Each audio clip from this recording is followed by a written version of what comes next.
kasama. At batiin po muna natin isang mapagpalang araw ang ating pong mga kasama ngayong pong umagang ito. Kasama po natin sa Bombo Radyo Naga si Bombo Remy. Maging po sa Bombo Radyo Dagupan, makakasama po natin si Bombo Laime. And maging po sa parte naman ng Bombo Radyo Kawayan, nariyan din ho si Bombo Angelica. And of course, ito po sa Bombo Radyo Legazpi, ito po si Bombo MJ.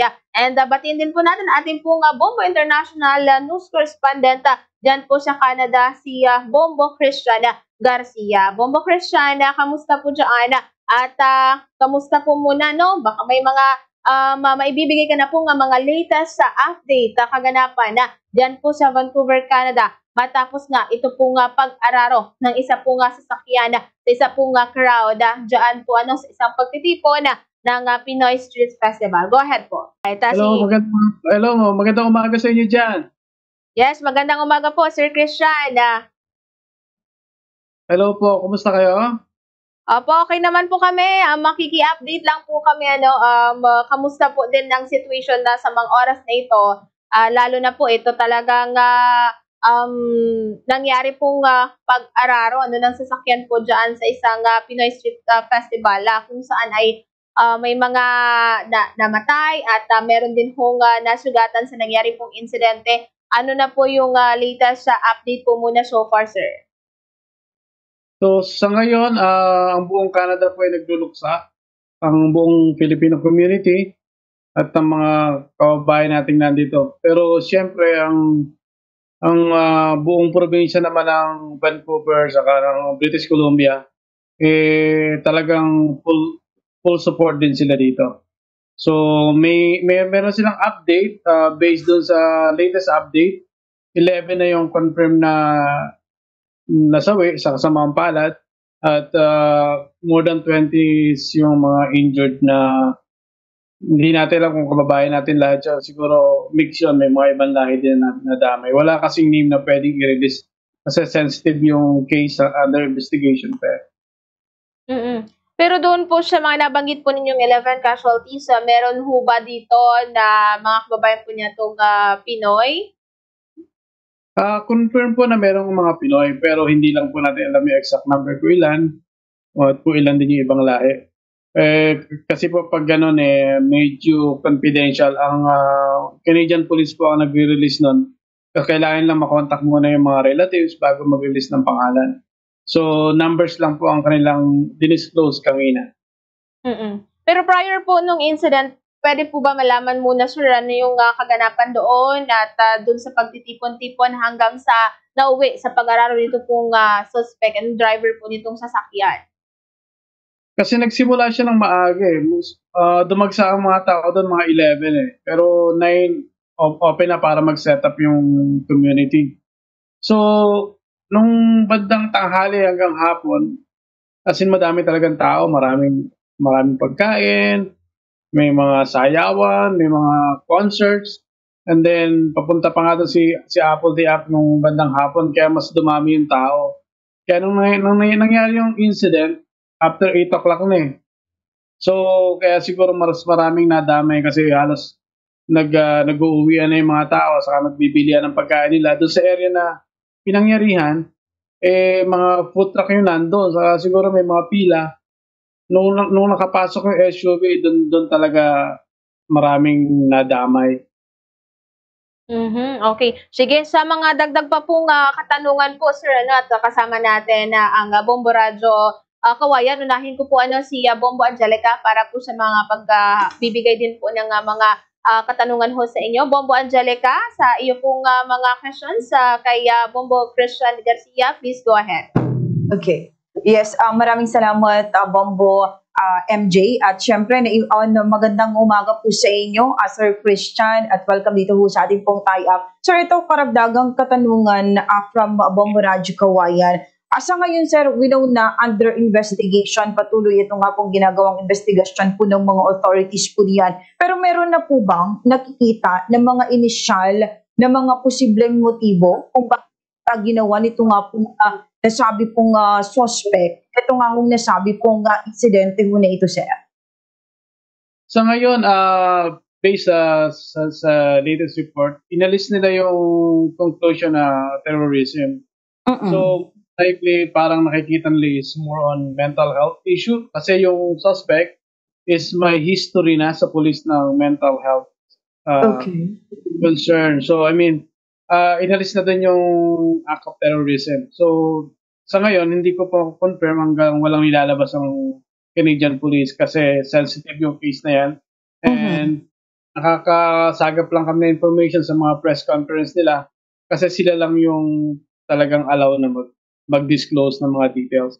But so far, tinanggal na yung terrorism na duda dun sa ano na yun. It's more likely personal, like mental health or something. Well, I think, sir, nakapunta din po kayo doon po sa mismong event. Parang pag-describe nyo nga ho sa amin, sir, kung kumusta po ba yung ang setup, especially doon po sa security, kasi knowing na talagang may crowd, meron pong event, marami po yung ang tao, at how come na talagang, eto sir, nangyari po ito nga ho nga, pag-araro po ng isang SUV at nakakalungkot dahil meron nga po yung mga nasawi ho rito, Sir Christian. Ganito kasi yun, nung maaga, as in, napakadaming tao. Hindi talaga mahulugang karayo. Masaya, nagkakantahan, concert, and then nagkakainan, daming mga Filipino foods. Dun sa security, napansin ko naman na tight naman yung security kasi nung maaga pa, lahat ng street from 41 to 46 yata yun, bawat kanto sarado yun. Meron siyang barricade. Kasi ang event is until 8 lang.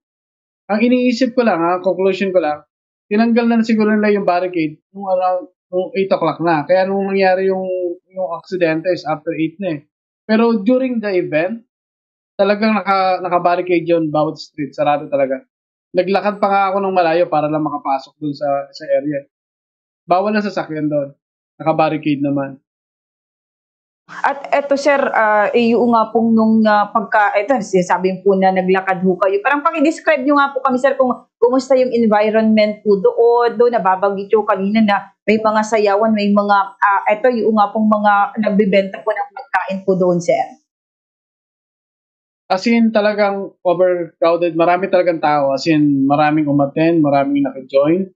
Hindi lang Filipino, maraming ibang lahi. Talagang every nationalities gustong-gusto yung pagkain natin, yung mga pinapanood na mga sayawan, performances. Kaya nung nangyari yung aksidente na yun, nung binuksan yung area na yun, maybe na after 8 o'clock, talagang maraming madadamay kasi yung area na nangyari yung aksidente, nandun lahat ng food trucks, both side nandun. So, I assume siguro nakapila yung mga tao doon or nag-uuwian na. So, sobrang bilis ng SUV kaya talagang maraming masasaktan, maraming madadami. Kaya napaka-tragic talaga nung nangyari na yun sa lahat. Hindi lang sa community, pero sa buong Canada talaga.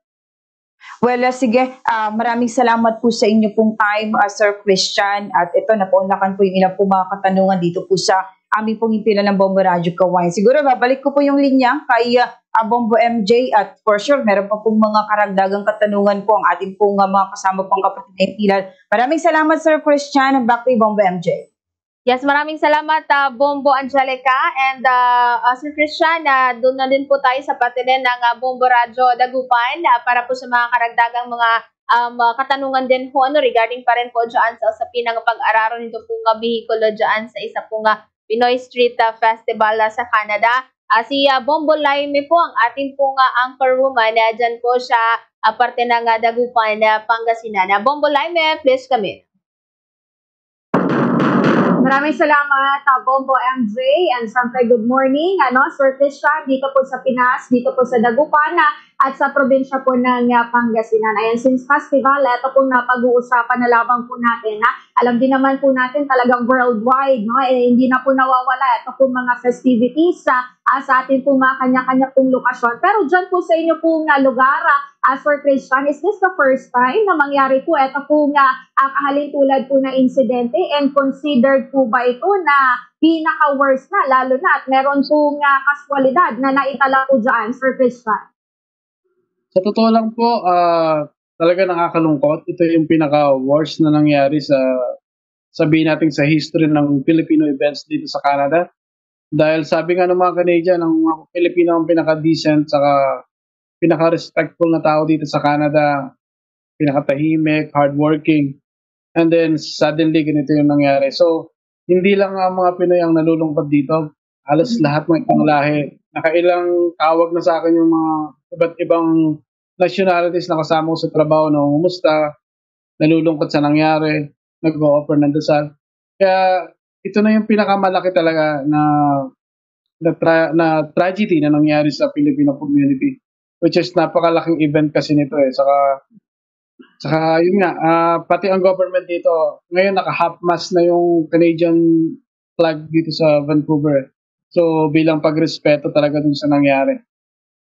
Okay, yeah. Sir Christian, ano naman po ngayon? Ito po nga mga karagdagan pa no, ng mga action taken na gagawin po ngayon ng inyo po nga gobyerno, considering nga na marami po ito po mga naging casualty po dyan, handa ba din silang sagutin if ever man? Ito po nga, like for example, sa mga burial assistance po dyan or any financial assistance na ibibigay din dito po sa mga pamilya, ano po na affected or napag-iwanan po bunsod na ito po hindi inaasahang pangyayari, sir? Ang Canadian government naman is palaging supportive. Katulad ngayon, meron silang 24-hour something na hotline at saka mga designated area na pwedeng lapitan ng mga affected na families. And then nakita ko rin na ang daming nag-reach out na Filipino communities, Filipino group para mag-offer ng mga tulong sa burial, hospitalization, kahit sa monetary, ang dami na ngayon nag-iipon ng mga tulong. Nakikita ko gumagalaw ngayon ng mga Filipino group dito sa Facebook para magbigay ng all-out support sa mga affected na kababayan natin. Kaya nakakatuwa naman kahit sabihin natin nag-grieve tayo ngayon, pero sobrang nakakataba rin ng puso yung nakita mo yung pagkakapit basically ng mga Pilipino at hindi lang Pilipino, kahit ibang lahi yung sumusuporta naman. Kaya kahit papaano nakakagaan ng puso. Okay, yeah. Coming from our authorities naman, no, Sir Christian, may mga naririnig na po ba tayo dyan na nabanggit mo po kasi kanina, eto pong driver po is dumaranas po no, ng health problem. So sa mga ganyang pagkakataon, malaking katanungan at hindi po mawawala na pwede po nga questionin na liable pa rin kaya ito sa kabila ng kanya po nga pagkakaranas po no, ng health problem or magiging absuelto na lamang po kaya ito, Sir Christian? Sa ngayon po, hindi natin masasabi yan kasi ang Canadian Authority naman may mga iba't ibang hakbang tungkol sa mga ganyan. Pero sa tingin ko naman makakuha ng hustisya kung sino man yung naging apektado ng crisis na to. At ang government dito is walang discrimination, pantay-pantay lagi ang trato nila sa mga naninirahan dito sa Canada. Kaya nakikita ko naman na mabibigyan ng katarungan, justice yung mga kababayan natin or kung sino man yung affected, hindi man natin kalahin. Okay, yeah. Anyway, maraming salamat, Sir Christian, sa pagbabahagi po ng mga impormasyong iyan. Back to you, Bombo MJ. Sige, maraming salamat, Bombo Laime. And dun din po tayo ng Bombo Christian sa atin pong kapatid panghimpilan na dyan po sa Bombo Radyo Naga. Si Bombo Remy po ang ating pong makakasama. Bombo Remy, magandang umaga. Ano din ho yung mga idadagdag paano na mga katanungan sa ating pong international correspondent dyan po sa Canada. Please come in. Maraming salamat, Bombo MJ. And of course, magandang umaga ho, Sir Christian. Bombo Remy Dominguez ho from Bombo Radyo Naga. Siguro, sir, karagdagang katanungan na lamang ho. Meron na ho ba na statement, ito pong suspect, na ibinigay ho dyan kung bakit niya po ito ginawa. Do, yung ho, meron hong record base ho sa ating mga otoridad, dyan ho na meron ho siyang kondisyon po. Kumbaga may ano ho yung sa kanya po mental health po, Sir Christian. Sa ngayon wala pa kasi ang authorized palang na magbigay ng mga detalye at sa mga kapulisan dito, yung Canadian Police. Sa kanila pala nagagaling ng statement. So in regards to that matter, siguro pag sa ganung yung mga suspect, hindi naman sila pinapayagang magbigay ng statement publicly. Usually talaga nanggagaling siya sa mga authorities dito sa Canada. So after 2 hours yata, meron namang press conference para bigyan tayo ng update. So kakatapos lang ngayon ng umaga, doon lang pinunfirm ko ilan yung yung talagang casualty at sa mga injured. So after 2 hours, magkakaroon din ng update. But yung personal sa suspect, wala pa ako nakita na suspect na binigyan ng chance na ipakita yung statement nila kahit pero Alright, sir. So, considering, sir, na kumbaga may mga confirm na dun ho, meron hong mga nadamay, lalong-lalo na po is event po ito ng ating pong mga Filipino community dyan sa Vancouver, Canada. So, sir, kumusta rin ho yung mga ginagawang hakbang nito pong ating pong Philippine Embassy dyan ho sa Canada? nagpadala na ng kahit si Pangulong Bongbong Marcos nagpadala na siya ng letter at inaatasan niya ang embassy na sumuporta. So sigurado naman ako na unang-una susuporta yung Philippine Embassy natin dahil dito lang din naman sila located sa Vancouver. And then nakita ko ngayon nagpumikilos na lahat ng Pilipino dito sa British Columbia at saka sa all over Canada. Nag-reach out na sila para parang mag-ipon ng tulong para sa lahat ng apektado. Even Boreal nga, nakita ko may mga nag-o-offer na eh. Saka yung ibang mga support ang kailangan kahit yung mga mental health issues. Alright, sir. Maraming salamat po, Sir Christian. Yan lamang po yung aking pong mga karagdagang katanungan. Back to you, Bombo MJ. Maraming salamat, Bombo Remy. Siguro ko po para sa mga dagdag na lang po, Sir Christian, ng mga katanungan para malaman din po natin na may mga ganyan palang activity din sa Vancouver, Canada, which is ito pong tinatawag natin na Lapu-Lapu Festival. Pwede lang paki-enlighten kami nito pong activity na ito. Paano, yearly din po ba yan na ginagawa and ina-attendan talaga ng ating pong mga Pinoy community dyan po sa Canada?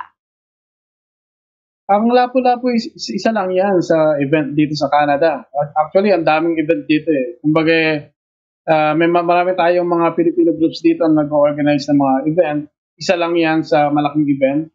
May mga parating pa, halos buwan-buwan dito, merong ganyan. So nagkataon lang talaga na first time sa history na nangyari yung ganito, which is wala namang nag-expect na magkakaganon. Kasi nga ang habol lang natin magkaroon tayo ng fun and memorable na event dito sa Canada.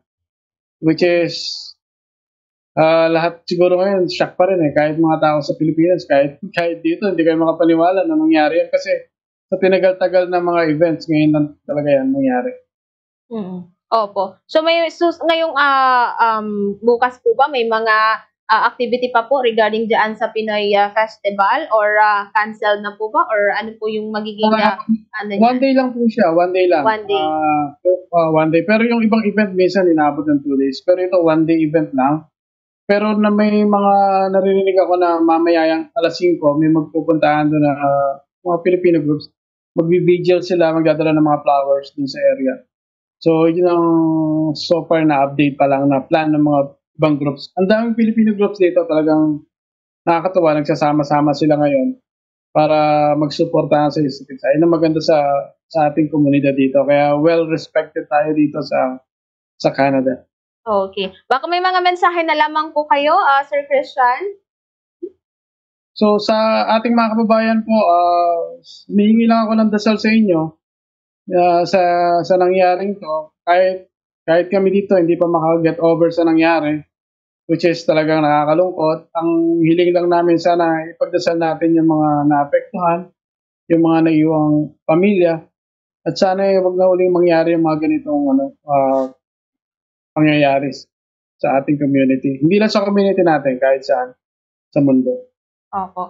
Maraming salamat po Sir Christian Garcia sa inyong pong pagbibigay oras at impormasyon. Malaking bagay din po ito para malaman na ating pong mga kabayan dito po sa Pilipinas yung sitwasyon ngayon dyan po sa parte ng Canada. And nakikiramay din po kami doon po sa mga biktima and pamilya nito pong mga namatay dyan po sa nangyaring insidente. So makiki-update na lamang po kami ulit sa mga susunod po sa mga dagdag pa pong mga impormasyon na inyo pong pwedeng bahagi pa rin po dito po sa ating mga listeners and viewers po ng Bombo Radio. Jos Mabalos, maraming salamat po Sir Christian.